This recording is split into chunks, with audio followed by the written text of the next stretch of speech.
Hello, screenwriters, and welcome to Writing for Screens Behind the Script, Off-Season, Part 2. My name is Glenn Gers, and I come to you every Tuesday and Thursday, if I can make it, at 1 p.m. Pacific Standard Time Zone to teach you about screenwriting. I do different types of live streams, different days of the week. Right now I'm doing some behind the script, which is when I'm taking a script that I wrote and breaking it down scene by scene, sometimes line by line, trying to explain how it works, what went into it, what happened to it. Other times I will be doing Ask Me Anythings or various video essays and consultations on topics. But right now we're just going to try and do this here behind the script, try and get through the rest of the script today. But if you are looking for my basic teachings, the teachings of Glenn Gers, the Writing for Screens depth charge, here it is. On my channel, you can get free videos.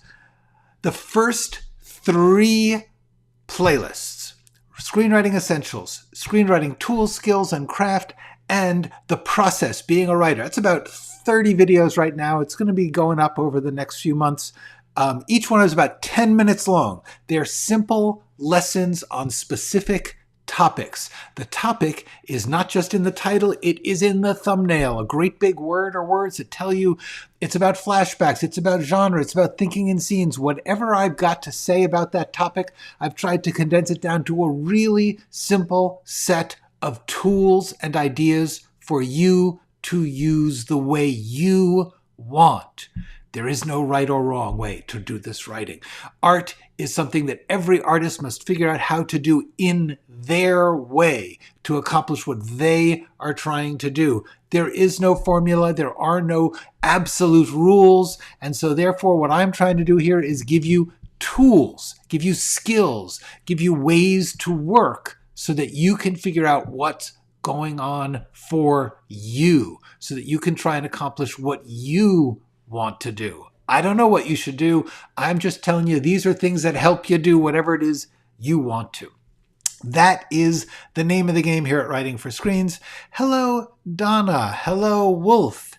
Hello, Enko. Hello, Najo. Hello, Jean. And hello, Michael. Thank you so much. I'm really glad that one of the things you should know, the script that I am talking about is available for you to get a copy of PDF instantly. There is a link in the description. There is also a link to another channel which has put the whole movie on there. There's a couple of ads, but otherwise that's the movie. You can watch it here on YouTube. You can read the script. You can compare where they changed the script and where they used it. All of that is available in the description of this very video. All right, so let's get to it because I got a lot to do. Hello, this is Kitschy. Okay, so we left off on page 18. And I'm going to take on from there. I am not going to analyze what every scene is about because, first of all, you got the script, you got the movie, watch it, figure out what you can understand the plot without me telling you what's going on. What I want to talk about is things you can learn from this script that only I can tell you about because I know how I built it and how it works.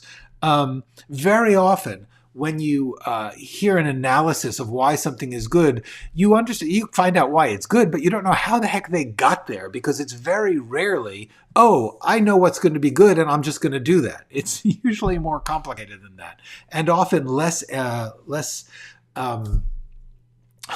pure. It's often more practical and more personal. You can block the ads with an ad blocker extension. Oh, that's interesting. I didn't know that.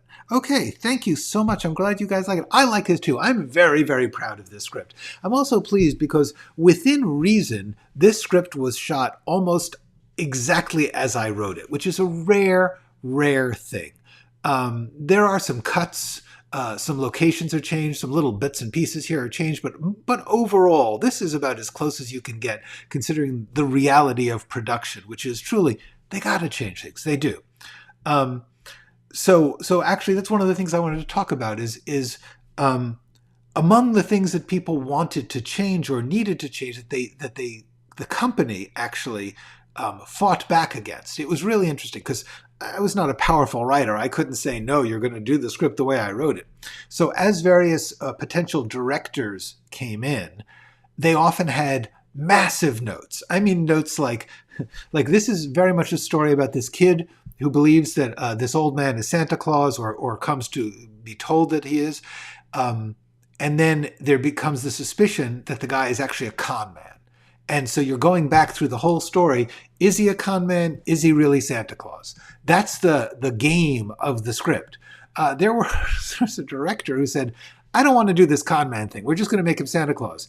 At which point there is literally nothing of interest in this story. It doesn't make any sense if you take out that. Almost every scene is about that tension. So therefore, that's what was interesting was when it came down to it, when the director said, I want you to make these changes and take out all of these things, the company backed my script over the director, which was highly unusual. And everyone did it honorably, and there was no hard feelings. It was just one of those things where people see things differently. But usually in Hollywood, when people see things differently, they change the script. The script is the one thing that they don't fight for. The script is always the way that everyone gets to express themselves by changing the script. Okay, let me briefly check on some of these questions and comments. Do you have some setting on your website? My antivirus won't let me enter nor accessing. I don't. I checked this with my web designer. I do not have any fancy thing. It may be on your settings. I don't know, but there is nothing set on my website to keep people from getting to it. I apologize. Email me and I'll see what I can do. Hi, Roddy. Hi, 1 million diamonds, and hello, Nathan. Okay, great. So, the point I was making was that this was a rare example of how the ideal that a screenwriter would get, and in many ways that was great for me. What's amazing is how much it wasn't what I wanted. It wasn't what I saw, and that one of the things that a screenwriter has to learn to live with and accept as part of screenwriting is it's not going to be like you imagine it, and that you have to build something, you have to write something. I apologize, there's an extremely loud gardener next door. That what you have to write has to be a tool for other people to use. And if you write that tool right, it works different ways. Different people do it different ways. It still has that emotional engine, and the story flows and the characters step out, and there are bits that work no matter how they do it. That's the key I'm trying to explain to you, is that screenwriting is not about getting things to be done exactly as you see them. That will never, ever happen. What does happen is that sometimes you write a line, and no matter how they say it, it serves it plays the way you intend. The idea comes across. Yes, some directors do bring their own, often have a writer that they like, that they've worked with before, and they say, let me have my favorite writer do a rewrite. That does happen. It did not happen to me on this. I was very lucky. Anyway, so let's get back into it. We're on page 18. What's happened is we've met this kid Jackson who was orphaned by a tragic accident. He's gone to live with his aunt in this cheap hotel in Florida. He is coping with his pain by telling stories, telling dark, twisted stories about everyone he meets. It's, as will later be said, he is trying to push, as Sam later says, he's trying to push the ugly button in order to get people to tell him, no, life is not like that. He doesn't know he's doing it. It's not conscious. He's just trying to deal. He's just trying to explain his feelings. A screenplay is only a blueprint. It's a part of production. Hello, CG. Okay. So what's happened is Jackson has, for various reasons, trying to prove that he doesn't only tell dark stories. He's told this story that this old man with white hair, doesn't look like Santa Claus, but he said that's Santa Claus on his summer vacation. He's told these kids. That's what's happening in the story up to now. the point about this, the point about everything I've gotten to up to now is what you're doing is very much what George Saunders is this amazingly good writing teacher. He's written a book, which I really recommend. It's called A Swim in a Pond in the Rain by George Saunders. And one of the things he talks about, and I suggest, it's about writing fiction, about writing short stories, but it's about writing. One of the things he talks about is when you start a story, you start with just a piece, just a small piece. And what that piece does is make you want to know something. In this case, you know that there's this kid in this hotel. That's all you know. Slowly but surely, you build out from there. As each scene goes on, you add or twist that curiosity or that tension or that engagement by the reader, by the audience. So that's what I've been doing the past 18 pages here, is I've started with this kid, then I've built out his aunt, who was not prepared to raise a kid and has her own personal issues. She's trying to learn to be a singer in this sad place. And what happens now in the story is that the kids, Jackson, in order to make the other kids feel better. In other words, I've had Jackson be consistently one note. He's provoking with darkness. He's provoking with sadness. What we see is when he meets these other kids who are upset because their parents are fighting a lot, he tries to do something nice for them and turns his story back to the light side. He turns his story to a gift of magical thinking. The kids, however, accept it. They love it. They're grateful to that. And so the next thing that happens is that Sam, this grouchy old man, one of these kids comes up to the man and says, here's my list of presents, Santa, go to get me these presents. This, of course, makes trouble. Sam complains to the manager of the hotel that this woman who works there's kid is spreading this rumor about him. So that's what's going on for the beginning, is that we have a couple scenes now where that there's dominoes that fall, that an action provokes another action by another character for their own reasons. So in other words, Jackson, feeling sorry for this younger kid, tells them a pretty story about Santa Claus. That kid, believing that story, goes to Sam and asks for presents. In other words, that kid is going from what they care about, what they want. Sam, wanting to stop any such talk about him being Santa Claus, either because he's a con man on the run or because he is Santa Claus, goes to the manager and says, hey, could you do something about this kid telling stories about me? The manager then goes to Patty. That's the next scene. We start the scene with a little comedy bit to remind us that Mel, the manager, is desperately trying to get television attention for his hotel. The hotel is in trouble. They need customers. Mel has been lying comically to try and get the TV to do a story on him. The reason that that's there in the opening of the scene is to keep alive the TV story, the TV reporter part of the story, and Mel's desire to get on TV. Then, having done that little comedy bit with Mel, he tells Patty, hey, you got to stop your kid from doing this lying. Patty then goes back to Jackson and says, hey, did you do this?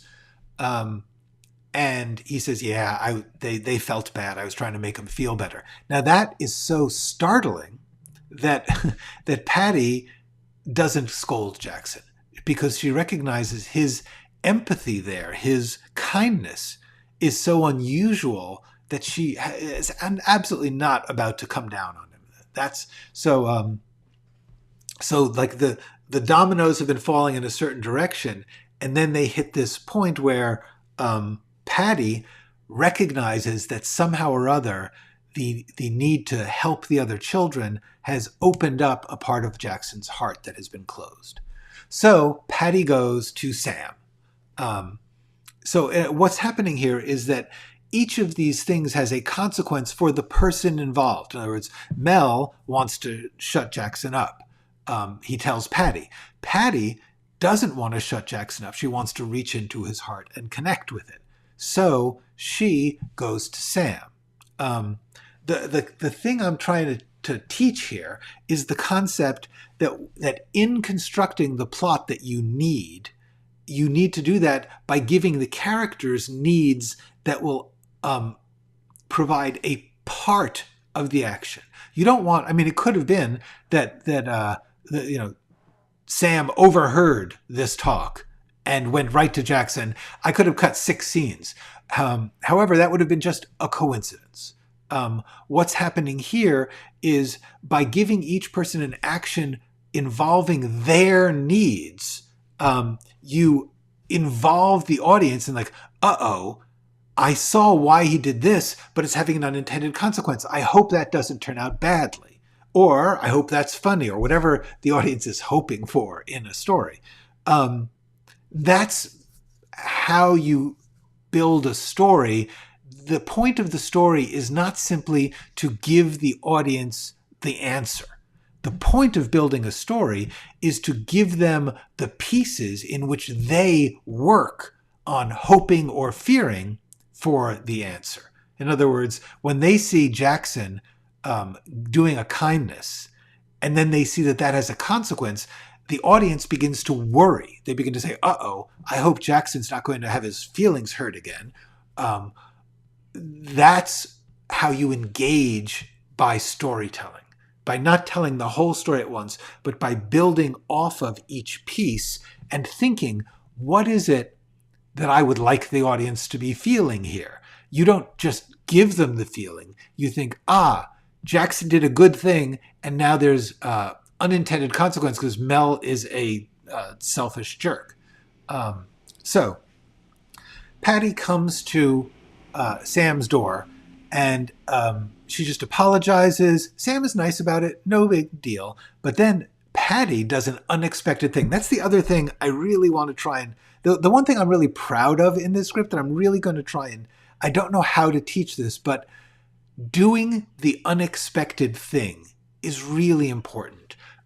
So many writing classes tend to teach essentially do the expected thing, do the thing that follows the hero's journey, for instance, or follows whatever formula people believe is the key to success. The real key to successful storytelling is to not follow a formula. If you're just following a formula, the audience is not engaged. They're bored. They are saying, I know how this is going to go. So for me, one of the operating questions here is, what is the unexpected way to do this thing? Or what is the unexpected thing that this story can do? Constantly trying to think, not just, well, that's weird, but what would be the unexpected truth, the unexpected reveal of feelings, the unexpected emotion?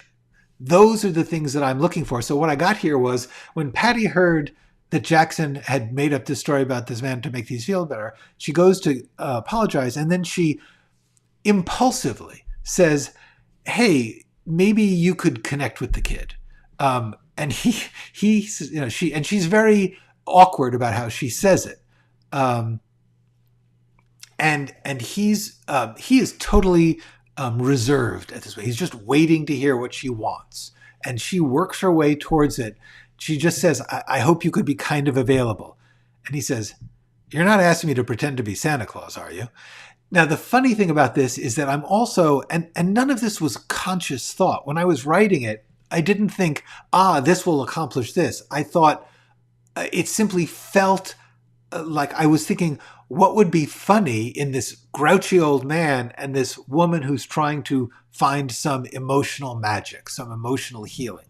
What's funny is he's like, you don't want me to do the Santa Claus thing, do you? And she's like, I didn't mean that. And he just slams her. He's just like, miss, I work hard 11 and a half months out of the year during my lousy 2 weeks off. I don't think I need to take a job that the Salvation Army otherwise gives to bums and winos, even for some tragic kid. What I tried to do there after this kind of hopeful, groping scene is have Sam slam it with just meanness, just grouchiness. And then that we can end that when she goes, so you're really not Santa Claus, are you? First of all, that's funny. But second of all, we're keeping alive the question of, is he or is he not? Is he Santa Claus or is he some grouchy old criminal man? Hi, Maisie. Thank you. Happy New Year in advance to that. Yes, Michael, exactly. Stress made Patty blurt out what was on her mind. I want to briefly just talk about this concept. I talk about it a lot in different videos. I talk about it in The Fear of Writing, talk about it a bunch. But the main thing I'm trying to express here is when you are figuring out your plot, one of the ways that you come to things, the way that you invent a cool thing, is to say, I have these two people, and be able to put yourself in their shoes, to empathize with them, to understand where they are coming to it. So I'm imagining this room, this hallway. There's a door. This man's in his hotel room. He is this grouchy old man. Now, I have to have two Sams in my mind. One Sam is actually Santa Claus, and he's like, oh man, I got to do something about these people who are outing me. And the other is Sam the con man, who was in Florida for whatever reason, and all of a sudden he's getting attention he doesn't want. Okay. And Patty is this woman who has this tragic nephew who's coming to live with her, and she doesn't feel competent to help. So she is desperately looking for help with. So that's what I have in the room. And when I try and think, what would they say? I brainstorm a bunch of different things, and one of them will feel good. The way it feels good is I've seen a lot of movies. And I urge you, please see a lot of movies, read a lot of scripts, read a lot of books, watch a lot of TV shows, absorb the language of dramatic storytelling, absorb the language of comical dialogue, absorb the language of not using dialogue, absorb all that so that when you put yourself in that hallway or that room or whatever the scene is, you will say, oh, I could go this way, I could go that way, and one will feel good to you. One will click because there's a little part of your brain, even when you are building the roller coaster, that is the audience that rides the roller coaster. And you want that builder to be listening for when the person who's riding, who's waiting for the next bit, in your mind, there's a little part of you that's the audience mind, and that person will react well to the invention that you are making. So you got to be listening to all these voices in your head. You got to be listening to the characters' feelings. You got to be listening to the voice of the builder saying, oh, I need to accomplish this. And then, which is, in this case, what I needed to accomplish was alerting Sam that Jackson needs help. That's the one point of this scene. If you, for every scene, you want to be trying to say, what's the one thing above all else I need to accomplish here? What I needed to accomplish here is that Sam has to be alerted that Jackson needs his help. That's it. That's what this whole scene is. I built towards this moment where Patty asks and he says no, but in his mind, he begins to be aware. That's what's going on. All the rest of it is a mechanism, a process by which I can invent. Okay, let me go back to, got some, okay. Hi, Michael. Recovering the catharsis of seeing real-time Glenn after watching. Oh, thank you so much. I really appreciate that. Okay. That's a good question. Hold on. I will put in the description about 10 minutes after this video is done. Look in the description. You will see a link to an Ask Me Anything where I talk about archetypes. But one of the questions here is, to make believable, deep, multidimensional characters, do you use psychological frameworks, Jungian archetypes, the hero's journey? The answer is, I have them in my head. I have absorbed them, just like I've said I've absorbed a million movies. I've absorbed so many movies. I watch movies and TV shows compulsively since I was Jackson's age, since I was 8-10 years old. 2 or 3 a night, if possible. And so the answer is, do I use those? First of all, not consciously, just like I don't consciously say, like, I need to find this character from this thing. you get a big pile in your head, and then your subconscious sorts through it. Among that, psychological archetypes, yes, but those archetypes are not just from Jung or Freud or anybody. They're from all the people I've ever met, because we all are constantly gathering characters. We are constantly gathering experiences. We're hearing about our uncle who did a stupid thing, and our aunt who was a wonderful, kind caretaker, and all these things. And then we are absorbing all of this human information. And that's what you go to. I do not believe in following the hero's journey or any other formula.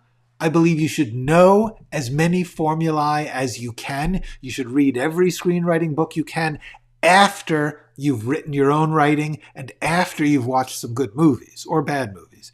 The studying formula should be last on your list of things to do, but you should do it. When you've got that done, say, that's a possible thing. It is possible that I will want a mentor figure, like in A Hero's Journey. It's possible I won't. You don't need a mentor figure, but it's possible it'll be useful, so you should have it in your head. That's my main answer. Hold on, let me just write down that I have to put the archetypes. Okay. The Arcane Enigma. Hi. You're very, very welcome. Thank you. I am a big fan of Arcane Enigmas. I'm glad to meet you. Umbra Man with the Magritte. Oh, thank you. This is all just so nice. Okay, cool. Everybody, that's great. I love it. I love that you like me. But I got to get this done. I got to get through here. Okay, so, all right. So then the next scene. One of the other things is, a lot of screenwriting teacher focuses on there's the main character and you stick to the main character. Someone asked, several people have asked, if Jackson is the main character, why are we not spending more time with Jackson? The answer is structures are more complicated than that. Very often, like in this case, Jackson is the main character. His problem is he does not know how to get help. He does not know how to feel better about this tragic experience he's had. So therefore, there are other stories involved about people wanting to help him. Patty wants to help him. Sam wants to help him. And so the question then becomes these different storylines where Patty wants to help and Sam wants to help, but Jackson resists Patty's help. That's the way that you weave a story is not just by following one person's arc. A story is made up by the collision, the intersecting of different stories, different character arcs. Let me just mention that I did a really good video about this called Building Character Arcs. And I explain a lot about how you do this, which is, just like I said before, but going as not just a scene, but a story. You have to think, what is each person trying to do in this story? Patty, more than anything else, wants to help Jackson. Patty wants to take care of Jackson and essentially to become his mother. That's what Patty wants. Everything that's going on here is about that. Now, she has other wants. She wanted to be a singer. She wants love from Richard once she meets him. The interesting thing that happens is for everything that somebody wants, there will be a conflicting thing that is endangering that want, that they want more than one thing, and those two things are fighting each other. So that's one of the things that makes rich characters. You just asked, Michael just asked about to make believable, deep characters. You know how you make believable characters? You give them something that they want, have that be difficult so that they have to think about what they need to do to get it, and you give it up a complexity by having them want other things or care about other things that are in conflict with that, in them. Then you add to that each character has things that they want that are in conflict with other characters, because that's where the character complexity comes out. That's how you make good characters. Okay. Okay. I felt watching the movie, and now too, that you let each character be the main character of their own story. Yes! Yes! Yes! Okay. Did you have this from the beginning or change this? No, this was the point. The point about this was, for me, a good old-fashioned movie is a story where all of the characters are rich characters, and the whole point of the movie is to tell the story of all of the characters and how their interplay creates the story. Yes, there is a center, there is a central story, the story of Jackson in this case. But if you look at something like Casablanca, all of those different people, including the policeman and Sidney Greenstreet and Ilsa and even Dooley Wilson, the piano player, they all have things they want and need that contribute to the story of Casablanca. If it was just one of the problems, I think, with screenwriting teaching now is they've oversimplified, in order to make sure you get it, the idea of a main character with an antagonist. That's just not necessary. What's necessary is a main character with something they want and a problem. And then other characters have their own things they want. That's what's important and necessary. Hi, Hopfner. I will answer some of your questions privately, and I will try and get some of them here. Hi. Yes, the biggest thing that I can advise is understanding that a story is about all of the characters. That's what the good Pixar movies, the good Marvel movies, they're all the same thing. Each one of the characters, even if they have only a small part of the story, they are engaged in a human way that we can feel for. And let's talk about how that happens here, okay? Having left Patty and trying to help him, we show Jackson, and this is like an interesting little beat. Does this advance the plot? No, this does not advance the plot. It reminds us that Jackson is a kid living in a hotel. His aunt works in the bar. So he is sitting in the bar during the day, and there's a meeting going on here where they're discussing the operations of the bar with the team that is trying to figure out how to make the hotel more profitable. And Jackson, meanwhile, is a kid. He is bored, and so he is making a pile of ashtrays, and it comes clattering down. And that's it. That's the whole point. The point of this scene is Jackson is in trouble, and Jackson is out of place, so he has less likelihood of being helped. That's what we feel from this. It's like, oh man, this kid's just being a kid, and he's got so much against him. That's what we're getting from this scene. The odds of him getting help are so slim because of where he is. So the other thing that happens is this makes Jackson have to leave the bar. And therefore the next scene is Jackson sitting by himself. And Sam sees him. So Sam goes over to talk to him. So the setup that we learned that Patty asked Sam for help. Sam said, no, I'm an old man who doesn't care. But then the next time we see Sam, he sees the kid alone and he decides to go talk to him. So you're constantly setting things up. And all I can say is you learn to do that. There is no rule about how you do that. All I can say is you're constantly using what you have. You have the bar, you have the pool, you have the old man. It's all going to come together if you keep your mind open to it. Okay, so what happens here is Sam comes to talk to the kid. He doesn't. What's clear about this scene is Sam is trying to do a good thing, but he's in over his head with Jackson, who is not going to give up his method of dealing with life. So Sam comes and says, hey, do you want to talk to me? He's just trying. And Sam says, Jack says, I was wondering about the elves. What about them? I was wondering if they really were elves. What else could they be? Children who were stolen from their families so you could take them to the North Pole and use them as slave labor. So one of the other things that I like about this story is how dark I was willing to go. That was what delighted me. And I urge you to remember, when you are writing something, delight yourself. Whatever your taste is, whatever amuses and entertains and moves you, that's what you should be trying to accomplish. Two reasons for that. The first reason is it's the best chance you have of creating art that will work on other people. Don't know why it is, but trying to please others by doing what they want just doesn't usually do it. Trying to do, like, the people who write really good action movies are the people who love action movies. The people who write really good horror movies are the ones who just feel when they watch a horror movie. And the people who do it badly are the ones who mechanically try and copy something they don't actually care about. So I am urging you, whatever you take on, you don't have to, I have often written in forms I did not necessarily love, and I'm like, what do I love about this?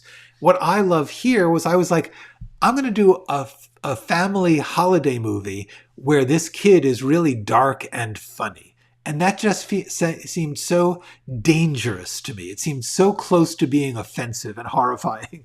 And I thought, if I can pull that off, the emotion when the sentiment strikes, when we get past the shockingness of it, will be powerful. It will be more powerful from having come from an unexpected place. That's the lesson I'm trying to show you. So what happens is, very simple scene. Again and again, I'm trying to show one of the reasons this is a good script. The scenes are very simple. In most of them, just one thing happens. In this case, Sam comes to talk to Jackson. We know why. He's been asked to. He's trying to care. And Jackson just blows him away with his darkness, which is what Jackson has been doing consistently. That's who Jackson is. We saw this coming, or at least when it happens, we're not like, oh my God, I never saw that coming. It's like, oh yeah, Sam is in a way over his head. And that's what the next scene is about. Sam goes to Patty, and he has this long roundabout way of telling a story to get to his point. The point is, I tried to help your kid. I'm way over my head. I don't understand child psychology. But what I did was I found you a child psychologist. I paid for a couple of sessions. I hope this helps. But the way he gets there is this long lecture about baseball caps and hats. He's a hat manufacturer. This is a theatrical gimmick. Having seen a lot of plays, I knew that there's this style of scene where somebody just launches into a topic and you don't know where they're going, but you know they know. So you're willing to go with them. And then the question is, can they pull it off? Can they entertain you on the journey and then pay it off with the reveal of what it all meant? That's what this scene is about. It does it very well, I will say. Plus, it's not just out of nowhere. The hat thing is a consistent and useful thing that actually comes up all the way through the story and eventually becomes a crucial part of the ending. Okay. Hello, Kirby. So that's what this scene is. It's an aria. It's a set piece. I've talked about set pieces. This is a good example of how set pieces may not be what you think. Most people think of set pieces like, a car chase or a fight. A set piece can be one character having an ornate way of telling another character something. In a comedy like this, that is, in fact, what you go for. And a set piece is a hyped up, rich, distinctive, noticeable scene doing the thing that you come to that kind of movie for. If it's an action movie, yeah, it should be a cool action sequence.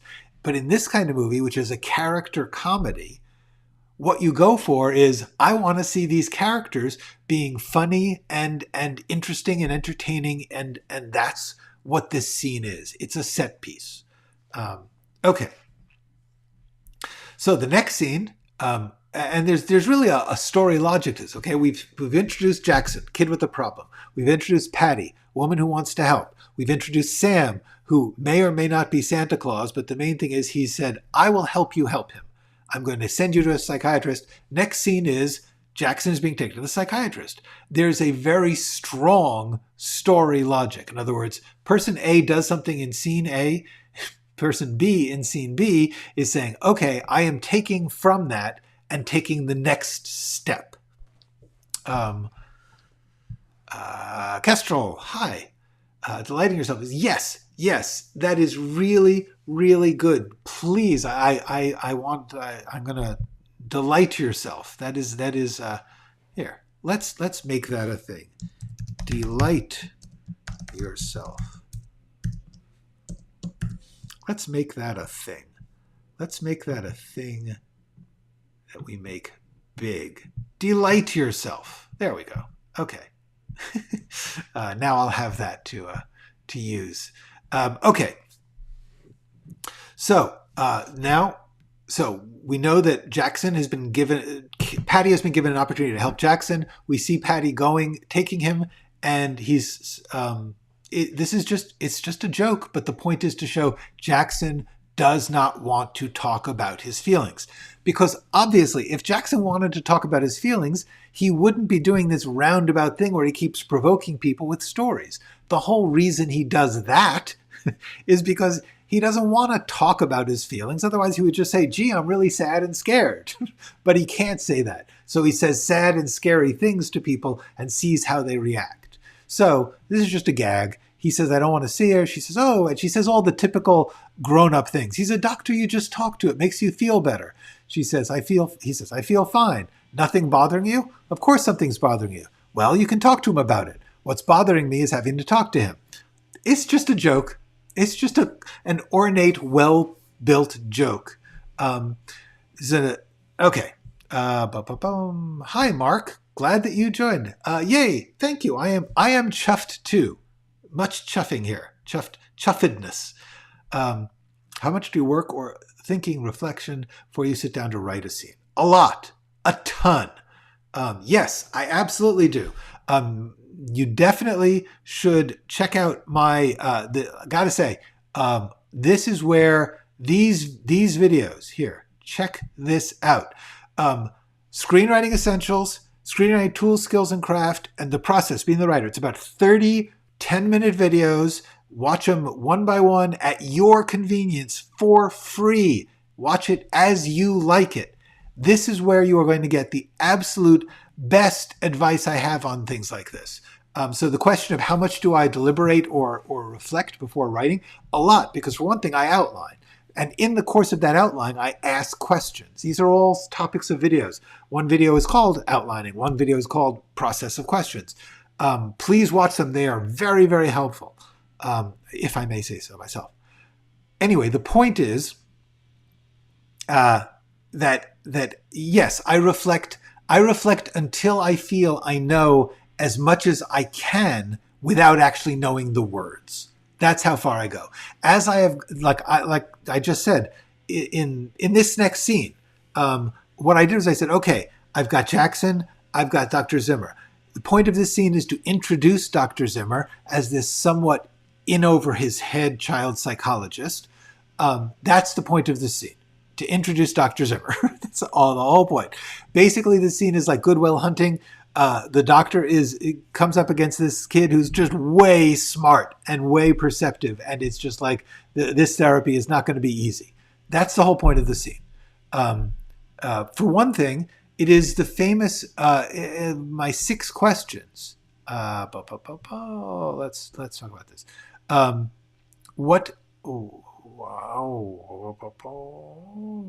we go. Okay. Here's the questions. So, who's it about? What do they want? Who's it about? It's about Dr. Zimmer. It's about meeting Dr. Zimmer. Dr. Zimmer wants to help Jackson. He can't get it because Jackson is too smart. In other words, why doesn't that work? For every scene, you in theory can ask these questions. The point is, Dr. Zimmer is coming to the scene. Now, here's the thing. The thing that I am doing in every scene from now on, actually every scene since the subject of Santa Claus came up, is I am building alternate ways you can see the scene. For instance, in this scene, we now think of Dr. Zimmer as a doctor. At the end of the story, we are going to get a reveal that Dr. Zimmer was, in fact, not a doctor, or at best, he was a doctor who was hired only for the purpose of helping with the Santa Claus story. I believe, frankly, that Dr. Zimmer is an elf, and I made sure that concept is through there. There's like 5 elf jokes about Dr. Zimmer. Later on, he makes an elf joke. It got cut out of the movie. At a certain point, Dr. Zimmer says to Jackson, maybe he really is Santa Claus. And Jackson looks at him and goes, yeah, you're an elf. The truth is, in this story, Dr. Zimmer is an elf. He is actually just not what you expect an elf to be, but he is a person who helps Santa.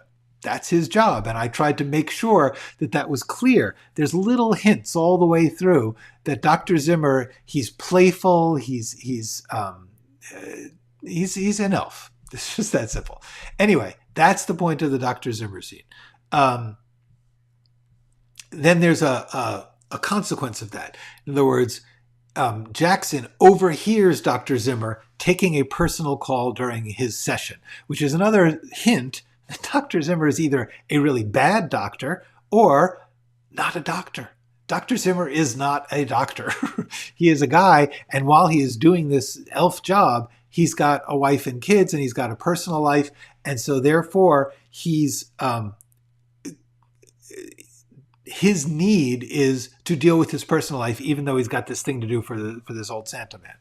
So then the consequences of that are Patty says, tell me, talk about Dr. Zimmer. Jackson talks about Dr. Zimmer, and this actually provokes a really important moment. This is a turning point in the story, is that Patty can't play with Jackson anymore. Patty breaks down and says, I don't want you to be crazy. I don't want you to be suffering in a way I can't help you. I need you to stop playing this game with me and be more direct about your feelings. The funny thing, of course, is that, in fact, Jackson didn't make it up, which provokes Patty to call Dr. Zimmer. By the way, another hint that Dr. Zimmer, is an elf, not a doctor, is in his off hours when he's alone, he's sitting there playing with a puppet. You get a sense of the man letting his inner child escape. Okay, so now here's a scene with Patty and Dr. Zimmer. She calls to say, I need to know if Jackson was lying about you. And this is another set piece. It's a really funny scene. What's funny about it is that that Patty has been impelled by the last 30 pages, where we're now ending the first act, to a breakdown.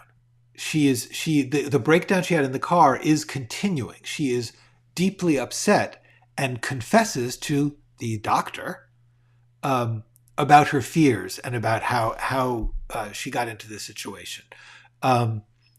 Now, the thing about this scene is it's just funny dialogue. It's just good, funny dialogue in which two people are talking at cross purposes. She is basically asking for help, and he is being very playful and kind to her by listening, giving her good advice in a lighthearted way. What's really interesting about this scene is that everyone in the business who read it didn't understand it. I swear to God, this was producers, executives, directors, everyone who read, actors. When they read this scene, they all said the same thing. Why is Dr. Zimmer being so mean to her? And I was like, I don't even know what you're talking about. Here, the way is that, where is it? Okay, at a certain point, Patty says, I just wasn't prepared to have a traumatized 12-year-old boy dropped in my lap all of a sudden. And Zimmer says, well, you should have been. I don't know what's wrong with you. Now, everyone in the industry reads superficially. They read assuming that what is said on the page is true and meant. And of course, good writing has subtext in which the character does not say what they mean. Often they do not say what is true. So in this case, what he's doing is when she says, I wasn't prepared to have a traumatized 10-year-old dropped on me, he's saying, of course you weren't. Don't be silly. Who would be? That's totally normal. But the way he says it is to say, well, he's saying the ironic opposite. He's saying something which is so clearly wrong that it's amusing and gentle. No one understood that. They were like, wow, why is he being so mean? So I had to I wrote this line in. Patty smiles a bit, grateful for the gently mocking tone. Okay, I had to say that in order to explain to the readers. Okay, I had to, because at first they were like, can you change that? And I was like, no, it's going to play great. It's going to play so sweetly. But nobody got it. And so I said, let me make clear, this is a way of being kind. And so he says, like, so she says, he asks her what her dream was, and she gets embarrassed that she is confessing so much. Says dreams are really stupid.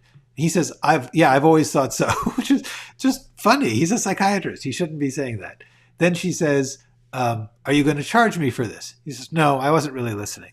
In other words, yes, exactly. He's not being sarcastic, because sarcastic implies you're making fun of the other person because you look down on them. This is being sort of self-sarcastic. He's being deliberately ridiculous. Okay. Thank you, Umbraman. I really appreciate it. There's just such nice things being said here. I am going to continue with this. I am indeed. Yeah, sarcasm. No, but what's interesting is, and I had to write, like, Dr. Zimmer, listen, sympathetic, silent. I actually wrote more of those, and then eventually I could take them out. But what's really interesting, the lesson about this is be prepared to, that people in the business particularly don't get subtext very often. And they don't get unusual or original structures. So, for instance, because Patty was the adult person who was in most of the scenes in the beginning of the story, they thought it's a story about Patty. And then they were very frustrated that it didn't follow the rules of being about how Patty solves this problem. Because it wasn't about Patty. It's about how a group of people come together and solve this problem, each for their own reason, each in their own way. So the point about this is, when you do these things that I am recommending, when I say try to think of the way that the character would do unexpected things or be an unexpected character, try to think about what an unusual plot structure would be. In this case, what I did was I set up the problem, and then I add in the other man who's going to help, Sam, but then I follow out from that the consequences, and I bring in a new character as a threat, but the threat doesn't emerge until halfway through. All of that is totally against the rules. If there were rules, there are not rules. And the way I can prove that there are no rules is this breaking of the rules worked very, very well. The reason that I knew about it was because I had watched a lot of movies. And until very recently, movies didn't follow the rules either. If you watch old movies, 1930s, 40s, 50s movies, they very often don't follow these screenwriting rules, which were only made up in the 80s and 90s. Okay? All of the screenwriting rules that you are hearing, they were made up very recently. And they were made up in an attempt to standardize and optimize what was a hit at the time in the 80s and 90s. So when you see it, somebody says, like, the story has to go like this, look around. The stories of plays don't do that. The stories of books don't do that. The stories of anime movies don't do that. And the stories of old movies don't do that. There's just no such thing as a rule for stories. That's why I'm a little iffy on the hero's journey. Even Joseph Campbell, who wrote the psychological study upon which the hero's journey is based, took it back later. Later, he wrote a much more complex study of mythology in which there is not just one story. Anyway. No, my advice on Substack is not that. My advice is to recognize that if they don't get it, you may have to work with that fact. I did a whole video on subtext. Go look. It's on the live streams. There's a whole long video about subtext. Yes, subtext sarcasm, they make it for me too.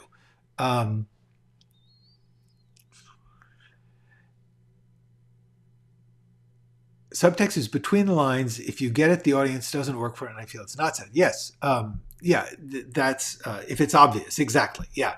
Subtext is another form of helping the audience do what they want to do, which is they want to interpret. They want to guess. They want to figure it out.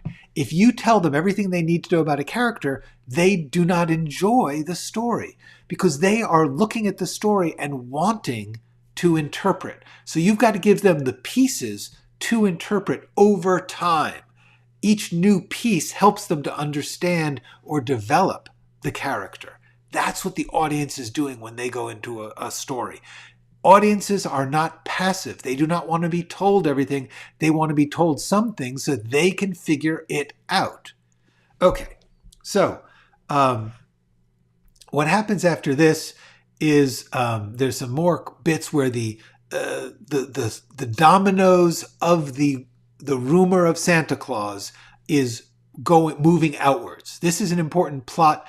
The plot is going to be that Sam is in danger because his Santa Claus identity has been publicized for commercial and egotistical reasons by many, many people.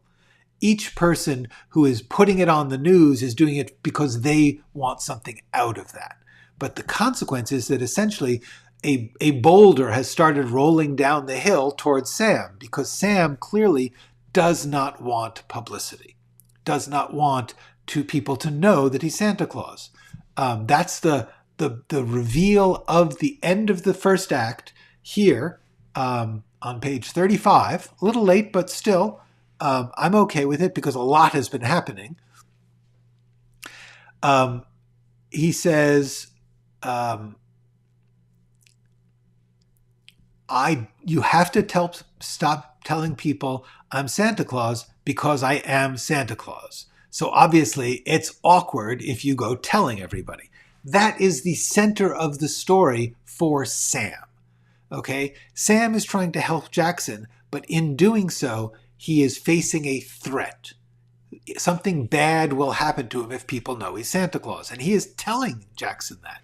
So now Jackson is first testing, is this guy really Santa Claus or does he think he's Santa Claus? What's going on? So Jackson is for the first time engaged in another person.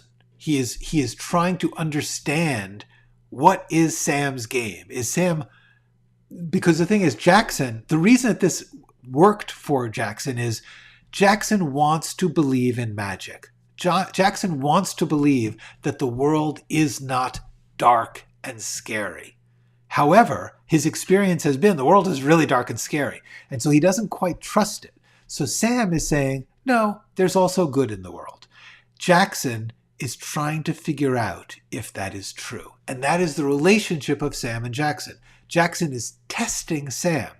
For a good deal of the middle of the story, he's simply asking Santa Claus-related questions, which become a funny set piece of banter back and forth about, well, I don't think you're Santa Claus because of this, and Sam giving a funny answer. In Sam's funny answers, there is a belief in magic, which Jackson resists. That's the point about the story, okay? In other words, we've introduced this kid who is suffering. He has been wounded by the darkness of life, and nobody knows how to help him, and Sam comes up with a way. Now, the question is Sam just a nice old man who's got some insight and figured out how to help this kid, or is he actually Santa Claus? Both ways are readable in almost every scene. Okay. Yeah, it's kind of like the pirate code. They're guidelines, exactly. They're not rules. Okay, so what happens is we begin this relationship. We have set up this machinery in which different people have different motives, and the main story is that Sam is reaching out to Jackson to try and help him. Jackson is resisting but being drawn in.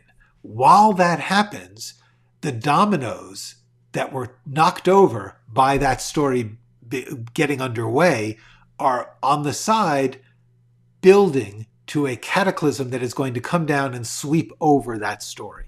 We are aware of that, so I keep cutting back to it. It is a famous old tradition in storytelling. It's like you say, okay, this man just built a house. He built a house at the bottom of the mountain, but up at the top of the mountain, a goat kicked a little rock.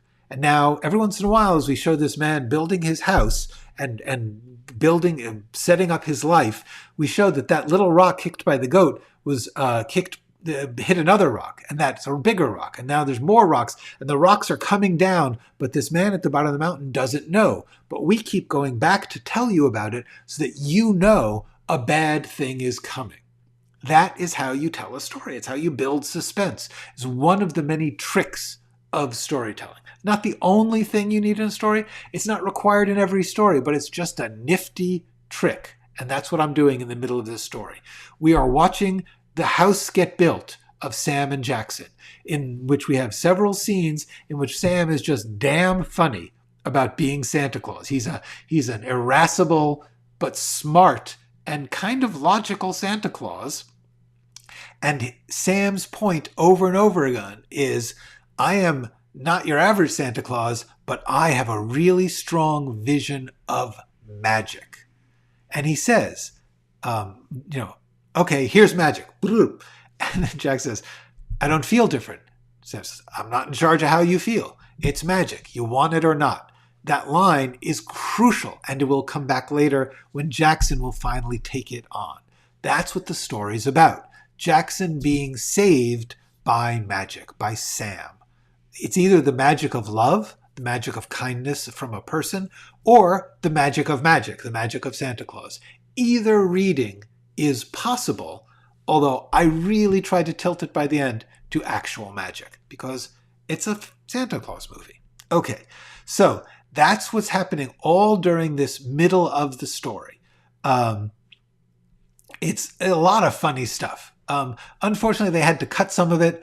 From what I understand, first of all, most of the cuts are for a couple of reasons. Let me briefly tell you about this, how Hollywood works, how production works, not just Hollywood. There's a bunch of reasons that things get cut. The main reason that things get cut is scripts run longer than they should, almost always. What's needed to convey magic or character or action or stories on a page tends to be harder to get through the brain than the extraordinary magic of seeing things, hearing things, the color, the acting, all those things combined. You're compiling a lot of different art forms at once. That's why screen storytelling is so amazing. But it's not the only thing you can do. You can just write it. It's a different form, so it moves slower. So scripts tend to move slower. Also, scripts tend to need to explain things for the various people who need to approve it that once you get to the movie, the audience doesn't need to hear. So they do tend to cut that out. The other things that can cause cuts, though, are that very often it's just hard for the actor to say, or it was clear. In other words, sometimes they'll just have a thing where it's just like, somebody pointed out, in this version of the story, they cut a scene in which we discover that after the end of the story, the catastrophe in the story, Mel, the jerky manager, gets demoted to bellhop, and Mona, the very sweet desk clerk, becomes the manager. That was just a nice little tag to the story. But what they noticed in editing, possibly in production, was you don't really need it. Because what happened earlier is that Mel's in love with Mona, and Mona discovers Mel's selfish insincerity, and she throws a cup of eggnog in his face. That's really all you need to know about that story. The extra lump on the end, it was sweet. In a book, you would put it in. In a movie, you don't need to. So that's the other kind of cut. There's just things you don't need. But in this case, also, Hume Cronyn was an elderly actor. Hume Cronyn was a legendary actor, the man who plays Santa Claus. He's been in movies since the 1930s. He had been on Broadway. I saw him when I was a teenager. I saw him on Broadway in a Noel Coward play. He's an amazing actor. It was great that they got him. It may have been his last role. He couldn't always remember all of the dialogue. It happens to all of us as we get older. And so, especially with older actors, I've run into this a couple times, it's just really hard to remember all that dialogue. So now and then they would simplify some of the longer banter sections and longer speeches. Also, I believe that they decided, I actually wrote this to be extremely contained. I was planning to direct it myself, and therefore I wanted to keep the budget down. So almost everything in this script happens in the hotel. Very few scenes outside of the hotel. They felt we should open it up. I don't personally like that choice, but I get it. So therefore they moved a bunch of scenes that I actually had around the hotel, and they moved them out to various boating areas and beachy areas, which was sort of hard for them to do. And they did a very good job considering they filmed this in Canada, not in Florida. So therefore they had to find places that looked sort of Florida-ish, but this was all filmed in Canada, in Vancouver. Anyway, so the point is some of the scenes were walking and talking. Those are very hard to film. And so therefore, if the dialogue was too ornate, sometimes they just couldn't keep all of it and they cut it down. So those are some of the reasons that things get cut. I liked Mel being demoted because it showed that Greed did not pay. It showed that he was going to get the woman because he didn't have to serve her. Yes, that's true. It did show that. I think that emotionally we got it. I agree that it's nice to have the extra lesson, but the emotional arc of Mel was finished at that point. The final step was a good lesson and a good triumph for Mona, but it was cuttable. And one of the things that's different between reading and screen time is in reading you can afford more room. You can take time for extra additional layers. On the screen, people get restless. It's very wild how fast you need to cut, how quickly you need to get through a scene, and how much you can't add in extra things. Screens just won't usually support it. Do the alterations annoy you? Less now than they did then. This was 20 years ago, and it was one of the first things I had written that got made. And the answer is, I always felt a little frustrated, like, damn, that was a good set of lines. Oh, damn, that was a good bit. It got cut. I now recognize that that's part of screenwriting. If you want things not to be cut, don't write for the screen, write for the page, write a story. Okay, so moving right along, the story basically runs solidly. We've had this whole section where we introduce all of the moving parts. We introduce Jackson and Patty and Mel and the doctor, and we get it all set up. And then, having gotten it all set up, the action really kicks in of the main story, which is Jackson's story with Sam. And then I have like 5 long scenes, just Jackson and Sam, long, the whole, once the story kicks in on that, I just drop the rest. Now, is that correct? Is that the right way according to the formula? No. And that's my proof for why the formula is not helpful.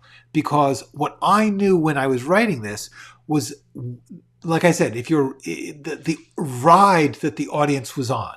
As I was building the first 30, 40 pages, I knew that what I was building was a story where people would not be sure where it was going. Okay? Even if they had read a synopsis and they knew that Sam was going to be Santa, or could be Santa. The whole point is I put into play these other elements, the hotel being in trouble, and Patty wanting to be a singer, so that we have these, and the psychiatrist, so that we think, I'm not sure how all these pieces will resolve. And that's really, really useful trick for a writer to use. You have to remember, when somebody goes into a story, they are trusting that you are not putting things in for no reason. So therefore, if you add something like the psychiatrist, they are thinking, okay, that is going to come into play. They're not going to just have that happen and then leave it. So therefore, you add this question of how is this going to play out? I don't understand how these different parts can work together. Or I don't understand how part A and part B traveling together are going to become one story. There's many how will it happen. That is as important as what's going to happen next. When they talk about advancing the plot and focusing on the main character, you get stuck in what are they going to do next. But once you add other plot elements and they're unexpected, you add the issue that the audience is feeling. How is that going to come together? I see that that Jackson and Sam are working out. What about all these other things? It's a different kind of structure. It does work. I knew how much I could give to a certain story to serve its purpose, introducing the doctor in order to break open Patty. However, I could then leave that hanging so that people knew something is going to happen with that doctor. That is an important part of creating a story, is to not just what are they going to do next, but how is the storyteller going to pay off my engagement with all these things? That is a part of the game between you and the audience. It's not just a one-line thing with the main character. Okay. So basically what happens is while Jackson and Sam are becoming closer, where the magic is working in funny ways, the train coming down the tracks, the snowball coming down the hill, is that there's this publicity building about Santa Claus. And so that all blows up at the exact halfway point of the story. In other words, I've now set all these things together. They come together when the news story breaks and the hotel becomes immensely popular with people wanting to meet Santa. Jackson obviously feels terrible. So now it is Jackson's story. Because here's the thing. Jackson had this problem. The problem was starting to get solved by this man being kind to him. But Jackson is now recognizing that that solution is endangering the man. And that, therefore, Jackson now has to do something. But the problem is Jackson's just a kid and no one's listening to him and he's powerless. So the question is, how is Jackson going to help Sam now that Sam has helped Jackson? There's a huge turn in the story. And the only way I can explain how I came up with it is to say, I know a lot of stories. And I said, oh, well, I know that this has got to become a story about Sam either being Santa or being a con man. And the con man thing has got to have pressure on it. So therefore, I built up that story. But then I add Richard. Now, Richard is the first, the biggest rule breaking of this script, because Richard is a main character. In fact, in many ways, one of the most important characters, a apparent antagonist. There is actually no antagonist in the story, but apparent antagonist, the biggest threat to our heroes. We don't meet him until 53 pages in. That is against the rules. But what it does for the audience is they're like, what is going on here? There's a cop. Okay, now a whole level of story that we didn't see coming is coming. The audience is re-energized by this new element. If I had brought him in earlier, which I could have easily done, in fact, at some point, directors were complaining about the structure not making sense to them. So I did a draft where I showed what would happen if you brought Richard in earlier. It's doable, but it's just not magical. What's magical in this story is that you honestly cannot foresee anything that's coming. the main plot events are unexpected and yet satisfying. And that was my personal challenge. I don't want this to be conventional. Okay, so we meet Richard. Richard comes in, and then there is a rom-com scene. Okay, this has not been a rom-com because there's been no partner for Patty, the potential half a rom-com. So all of a sudden, we get this great big scene where Patty and Richard are just meeting cute, and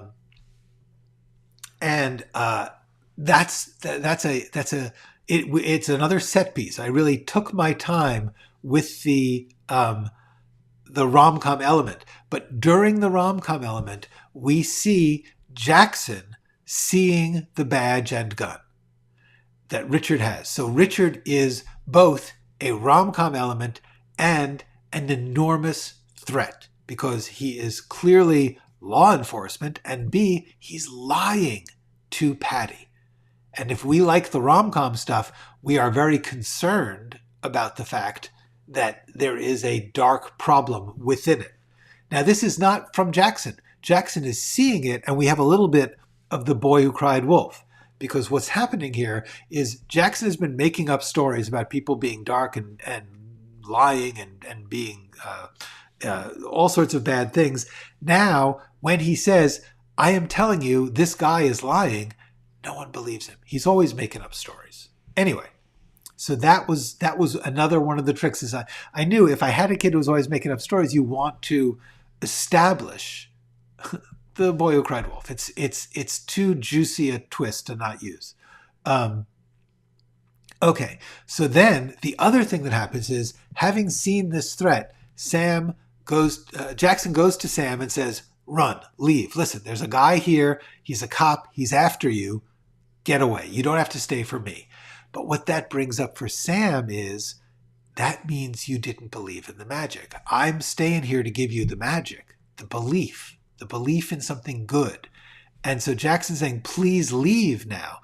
What Jackson is basically saying is, I see through. I am a wise and burned kid, and I see through your attempt to make things magical. But your see-through attempt was very moving to me, and I got it, and that is good. So what's happening here is that part of the way that the threat is emphasized is that Jackson believes it. Jackson believes Sam is a criminal. So Jackson says to Sam, please go, get away, run. And Sam says, I'm not going until you say that you believe I'm Santa. And then they get interrupted by an additional increase in the pressure. Mel is planning a giant gala party to celebrate the Santa-ness that is at the heart of the hotel. More pressure on Sam to get the hell out.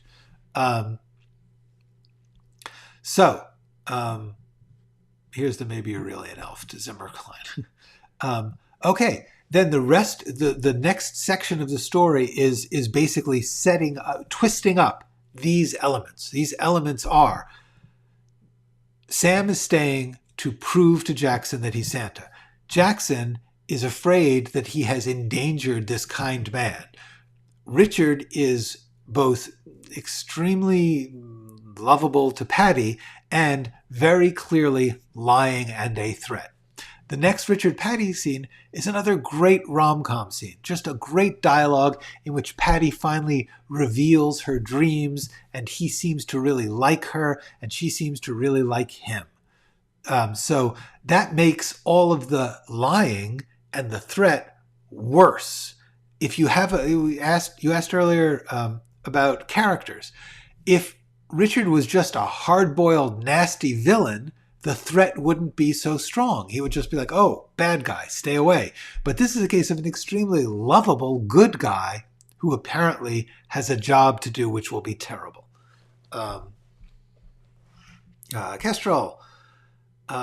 Hey, I am so glad. I should go too, but I'm going to hang in and finish this. Thank you so much. Have a great new year. I will try to be back on Tuesday, everybody, by the way. I may not do Tuesday. I may have to wait till Thursday. It'll depend. I will try, though. Anyway, thank you, Kestrel. Great to have you here. Okay, so Jackson is trying to do something about what he knows, the threat. Patty doesn't believe him. Boy who cried wolf. Okay. So we're just building this new threat. There's a party. There's a cop. All of this is making things look bad for Jackson's ability to save Sam. That's what the entire next section of the script is. There's a really fun beat. Once again, my thought is always, how can I be unexpected? How can I take unexpected doesn't mean out of the blue. Unexpected means taking your expectations and messing with them. That's a really valuable point. Unexpected is cognizant, is aware of the expectations. So there's a scene where Jackson is trying to stop Richard from catching Sam. Sam is walking away from the pool. Richard is coming. Jackson wants to stop him. Jackson is a kid. Richard's a big guy. Jackson can't stop him. So what Jackson does is jumps in the pool and pretends to be drowning. Good move. Smart, good. Our kid is coming alive. He is becoming a hero. But then what happens is, what I thought would be really funny is, instead of Richard just having to jump in to save him, Richard has to jump in and Richard can't swim. So Jackson has to save Richard. That's what I mean by thinking about your expectations. Thinking, what can I do with this expectation of the kid pretending to drown? Then I thought, what's really funny is that the kid has to save the grown man after that. That's how, moment by moment, you're thinking, what is it that they expect, and what would be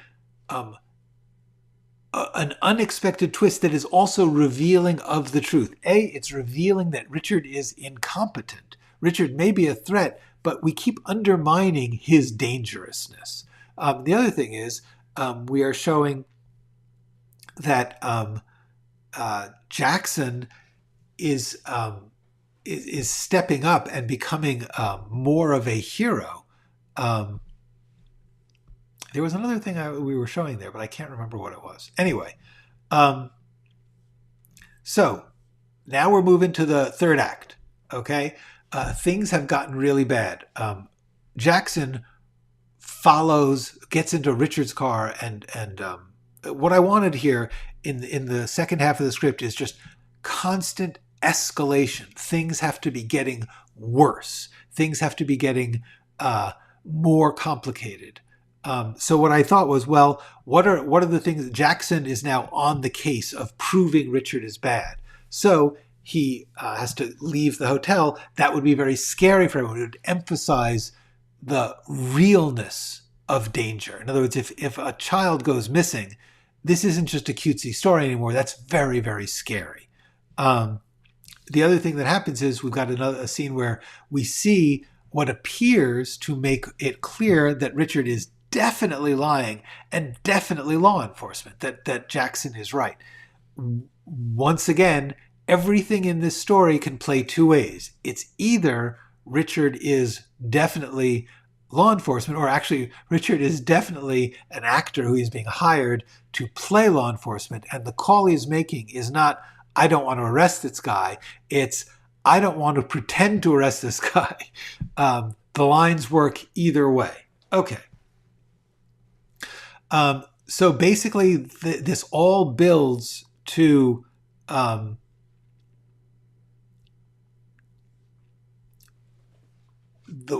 all the worst things happen.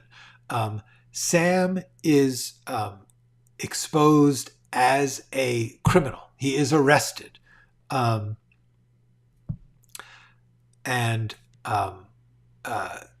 Patty is furious with him and shuts him out of their life. That also means that Patty loses her potential love with Richard. So basically, I've brought everything to its worst point. In that, I give Patty and Jackson their reconciliation. She basically says to him, okay, with all of these magical possibilities taken away from us, you and I are the core of what will save us. My taking on the role of your mother, she says, that's what a mom would do. I was helping. I was trying to make sure that you were safe. That statement of hers, that's what a mom would do, is a stepping up for Patty. Patty's arc has been, she does not know how to take care of Jason. She is of Jackson. She is afraid that she will not be good at that. By this point in the story, everything has gotten so bad that she has recognized she is good at that. She will fight for him. She will take care of him. And so Patty's arc has reached that completion. She has been willing to sacrifice everything else in order to be Jackson's caretaker. And she says to him, I will not sing if you tell me not to. He doesn't, so she does sing, and that singing brings them together. At that point, the worst happens. Sam is actually arrested. Sam lets himself be arrested in order to give Jackson a final farewell message, which he has been trying to do for several scenes. And the message, he says, is here. And the thing is, Sam has repeatedly given us wisdom. That is Sam's magic. He gets to say on the nose wisdom.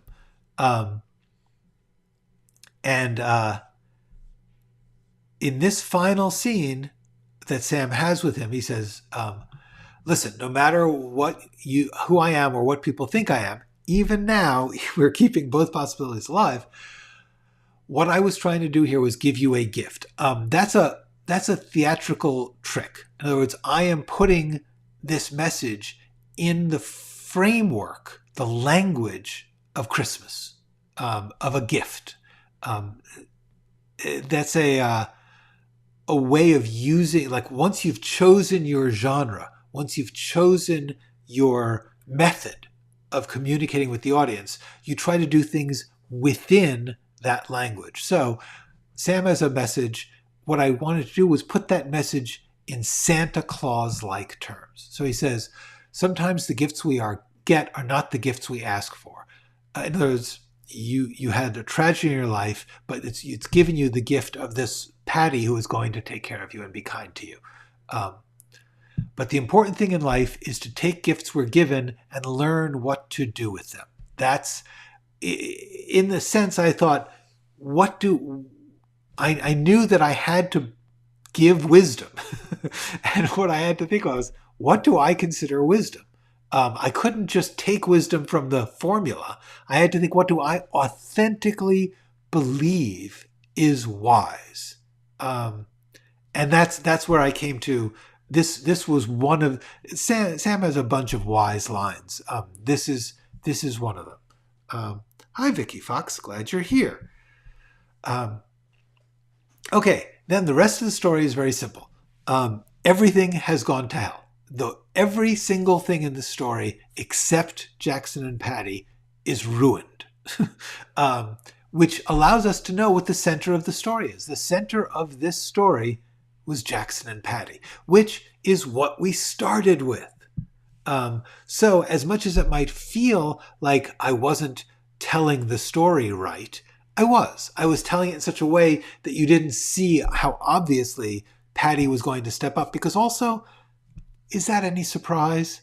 Would we really be surprised to find out that the woman who inherited the kid that she's trying to figure out how to take care of, that she's going to take care of him? No, not at all. So in order to make that emotionally convincing, I needed to set you off your game a little as an audience. I needed to set you to not seeing how this could be a good thing. But the truth is, Patty has stepped up. Jackson has stepped up. Jackson has stopped provoking every dark thing, and it started fighting back to try and protect Sam. So at the end of that, Dr. Zimmer comes by, and that's one of the things that's happened. Dr. Zimmer fell out of the story. He was around in some of the scenes, but the thing is, he had this one section at the beginning where he served a purpose, and then he fell out. He's not done. And we kind of knew he couldn't possibly be, like, that would be an incompetent story. But he comes back here, and it's like, oh, we're not done. This is not over. And that's the key. We've still got another 15 pages. We got another 15 pages of script, another 15 minutes of the story, and the audience knows, even though it seems that the question has been resolved, that Sam was a crook, that Richard was a lying cop, that all of this was going to turn out to be the least Christmassy version of this story, but that wasn't the end of the story, and the audience knows something isn't right here. None of the characters know that. Completely going to take them by surprise. But the audience didn't. The audience and the characters are different. The audience is involved with the characters, but they are also involved with the story. And there is a relationship between the storyteller and the audience, which allows you to play tricks like this, which is to say, I am going to make it appear that this story is done, and the audience is going to be okay with that because they know there's something else. So Zimmer asks her out on a date. And the first thing we're thinking of is, I do not understand. Mate, what is this going to be a story where it turns out that Zimmer was the romantic comedy lead all along? It's not impossible. I don't know. We'll see what's going to happen. Right away, I'm not going to waste any time dealing with that issue. We go right to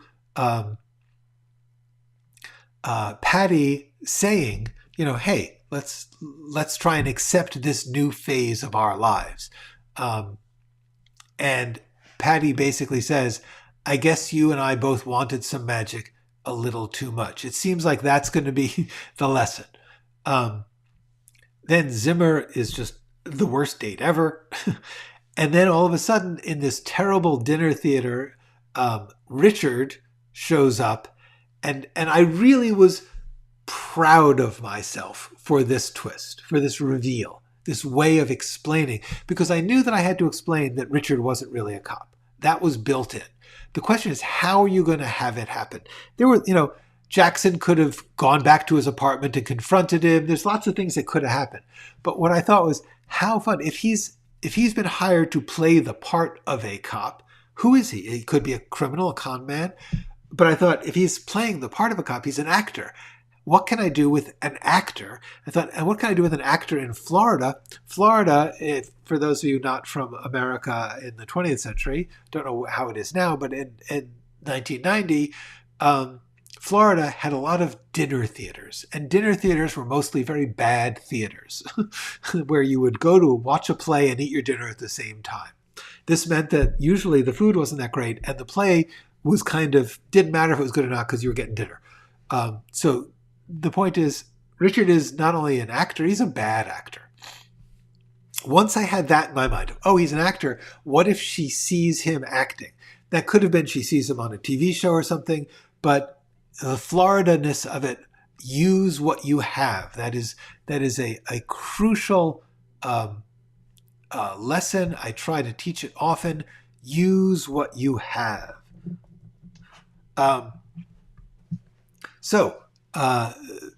other thing is, just for those of you who have theater in your blood, as I do, I worked on plays all during high school and college. I love theater. So the idea of a bad production of Streetcar Named Desire, I wanted a play. I could have used like Shakespeare or something, but I wanted a play that was recognizably respected. And all anyone knows who doesn't love theater, all they know about Streetcar Named Desire is Marlon Brando going, Stella!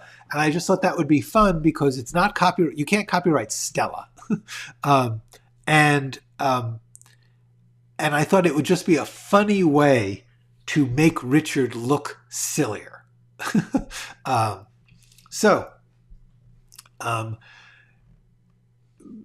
the other thing about that is it allows me to do the moment when Patty, in shock at recognizing Richard on the stage, just ruins the play, just storms up on the stage and says, like, we got to talk, and destroys the play. That just felt, because you have to remember, in the end of a story, you need to go big. Well, I've already gone big in that there was a big party and there was a big song and everything.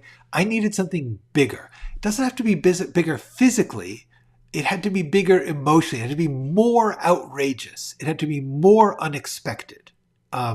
That's what I was conscious of in this entire ending. Was I knew where I wanted to go, which is the reveals of essentially what I was ripping off from Miracle on 34th Street. The end of Miracle on 34th Street, spoiler coming, is that there's a question of whether or not a man is Santa. At the very end, the main people get their dream come true apartment, and they see the old man's cane in the empty apartment.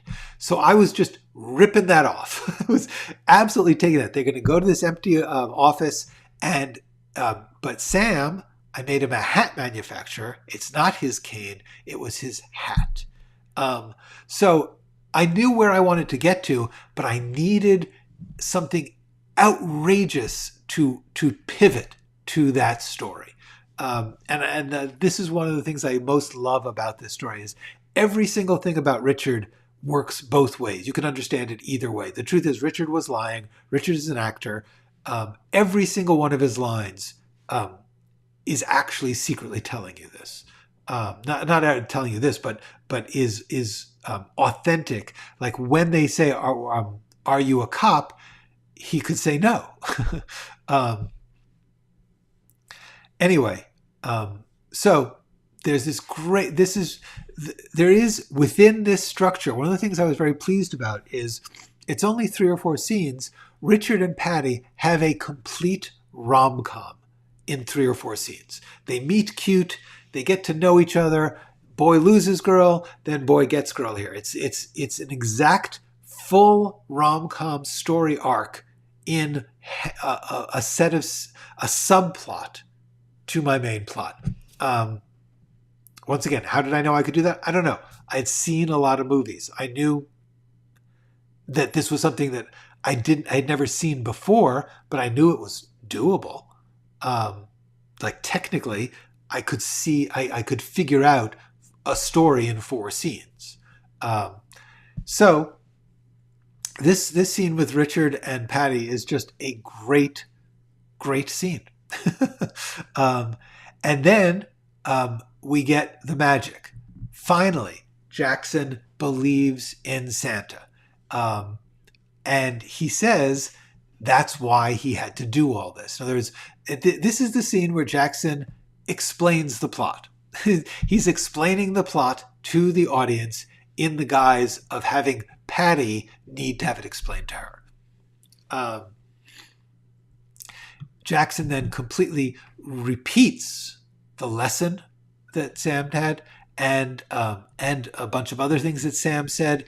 And so therefore we get to skip that scene, get to the waiting room, and Jackson now believes firmly and is convincing in saying what Sam said to him at the beginning. It's magic. Do you want it or not? That's the point. And then it's funny because I have read some people who don't get this. The last scene is showing that Sam is heading north from Canada. He's going to the North Pole. He is Santa. There has been a lot of doubt. I've kept the doubt going as far as I can, but in the last 4 or 5 scenes of this script, I make perfectly clear that Sam is Santa. Okay? So that's the breakdown of the story. I tried to include as many valuable writing lessons as I could. Hopfner in South America asked a bunch of questions about production. Hold on. Mark Burton has asked, do you like to finish scenes with questions or suspense? My answer is, why do I have to choose? Questions are suspense. Very often I will end with somebody reacting to something and we don't know what they're going to do about it. Very often I'll end on a line of dialogue, which a lot of producers they don't like. How can you end on a line of dialogue? Well, you're ending on the person saying the thing, sometimes on the reaction to that. But the answer is sometimes I like to, whatever do I end in questions or suspense, whatever I end on, I'm not going to always do it. That's the main thing. If I'm going to end on questions sometimes, I'm also going to add on a punchline sometimes, which I often do. Sometimes I add on just like a person just ending a conversation with a funny remark. Questions and suspense, they're the same thing. The question is going to lead to suspense. It's all one. The answer is you should have as many potential ways to exit a scene as you can in your head, and then it'll come to you instinctually. Okay, so I just wanted to get a bit to Hoffner's questions because Hoffner asked a bunch of production questions. He asked about directing. In other words, this is a good lesson. If you compare the script to the finished production, you'll see that the director made choices that are not in the script or disregarded choices that I made in the script. I would say someone is standing across the room and he would have them holding hands. All sorts of things like that. That's because that's what a director does. It's not up to me to, I am saying they look away because I'm trying to express an emotion. If the actor and director find a different way to express that, cool. The important thing is that it gets expressed. A screenwriter cannot control how they produce the script. So what I'm just saying is don't overload your script with direction because it's not going to be followed as you think it will. It's more important to overload your script with the intent beneath the direction. Be sure that you are making clear whatever intent it is. And that intent can be made clear in the writing by he hangs his head in shame or he looks at the floor and won't answer. You don't have to say what they're feeling. You have to find your way to describe it. Another question that Hoffner had was the extra dialogue. Can you talk about that? Hoffner, I'm actually not sure what you mean. You mean like dialogue that was in the script but isn't in the movie? Generally, there's very little of that here. There's only one or two lines that aren't things I wrote. Now and then there'll be like a throwaway, like a throwaway line, but most of the lines are as written. Actually, that's what's really unusual. One thing that I think does happen a lot, the actors and the director often do come up with lines on the set. If the writer isn't there, they'll do it. They have every right to do it. I've got this script. They did not do it much. I've had other scripts produced. There's one called Brother's Keeper. It's like 50% other people wrote it on the set. I have no idea who. I wasn't there. So all I can say is I feel very lucky that so little was written. Anyway, next Hoffner asked about the song that Patty sings. Can you elaborate it? Yes, I can. It's actually interesting. In the first draft of the script, I wrote that she sings a song by Hoagie Carmichael called I Get Along Without You Very Well. It's a beautiful, beautiful song. And the lyrics are deeply resonant to Jackson, which is why he asked that it be sung. They couldn't get that song. They could not afford the rights. So there are music managers and people who will find you inexpensive songs of a type. You say, I need a song that sounds like, feels like, I Get Along Without You Very Well. They found this song. It's a lovely song. Was it disappointing? Sure. Did we have the God knows how many tens of thousands of dollars to pay for the song I wanted? No. Hoffner asked, if Patty is not a main character, why is her story so prominent at the beginning? I think I've discussed that. The answer is because her story is informing us about the problem Jackson is facing. not every thing comes directly from a character. Sometimes what you learn about a character comes from another character's concern for them, hatred for them, love for them, and in following that story, you learn about them. The Great Gatsby, okay? The truth is we know very, very little about Jay Gatsby. Almost everything we know comes from Nick and, to a certain extent, things he's heard from Daisy.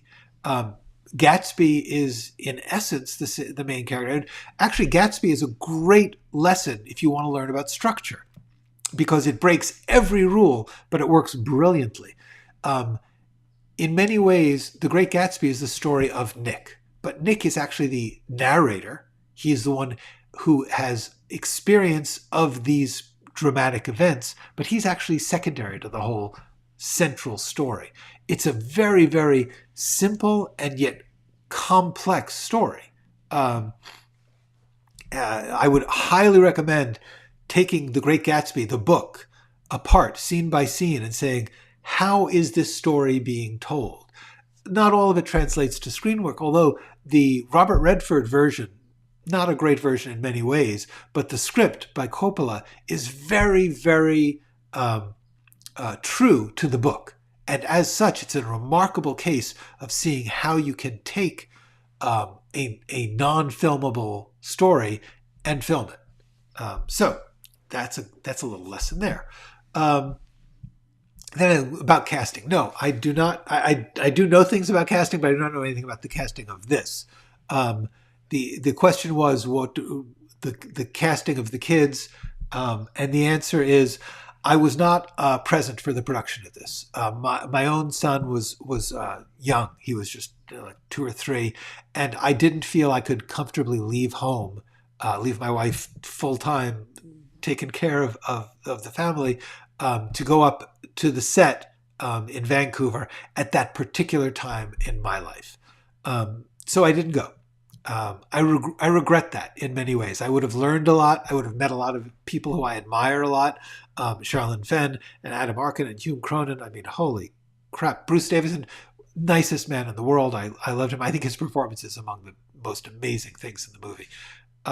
Anyway, so the answer is I do not know how they were cast, but there's a lot of information about casting on the internet. So I am sure you will find it.